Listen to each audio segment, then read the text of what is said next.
इंतजार का मजा लीजिए। अरे माइया एक बार जोरदार ताली बजा दीजिए भाई लोग। यही जाने वाला है, ध्यान दीजिएगा। कहो तू बोलना कि दिल है बेकरार का मजा लीजिए, दिल है बेकरार का मजा लीजिए, थोड़ा इंतजार का मजा लीजिए, थोड़ा इंतजार का मजा लीजिए, थोड़ा इंतजार का मजा लीजिए।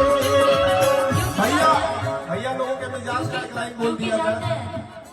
तू चीज बड़ी है मस्त मस्त, तू चीज बड़ी है, तू चीज बड़ी है मस्त मस्त, तू चीज बड़ी है मस्त। नहीं तेरा कोई दोस्त हो, नहीं तेरा कोई दोस्त हो, हेलो नहीं तेरा कोई दोस्त दोस्त दोस्त। तू चीज बड़ी है मस्त मस्त, तू चीज बड़ी है मस्त।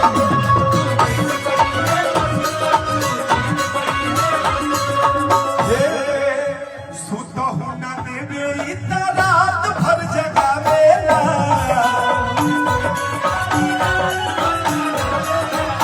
हमारे बिट्टू भाई हम लोगों का वीडियो बना रहे हैं, डीजे बिट्टू मैरवा। आपके लिए लाइन बोल देता हूँ। धके कबारी इत हम के सतावेला।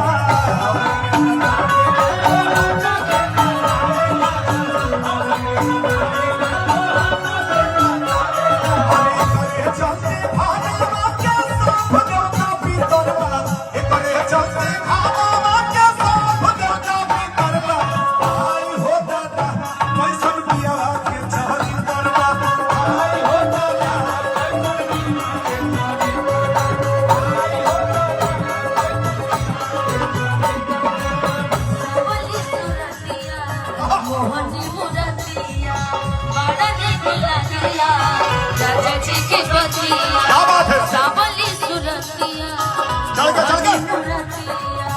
बड़ा निकला गिला, राजा जी की बतिया, राजा जी की मुस्किन को लगा गई, राजा जी की मुस्किन को लगा गई। जैसन जैसन चले नहीं हम वैसे सखिए, क्या बात है?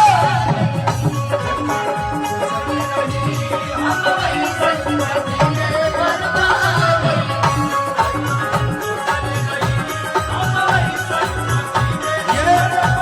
निशा जी, इस लाइन के बाद फिर से एक बार मैं चाहूंगा हमारे में निशा जी का परफॉर्म हो जाएगा और मजा आएगा।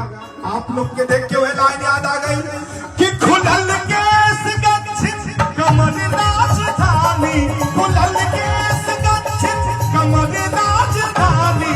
अरे देवता ई मन कैसे मानी, अरे देवता ई मन कैसे मानी।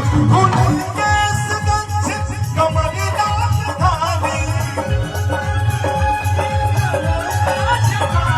खुलल केस गच्छित कमल राजधानी, अरे देवता ई मन कैसे मानी, अरे देवता ई मन कैसे मानी।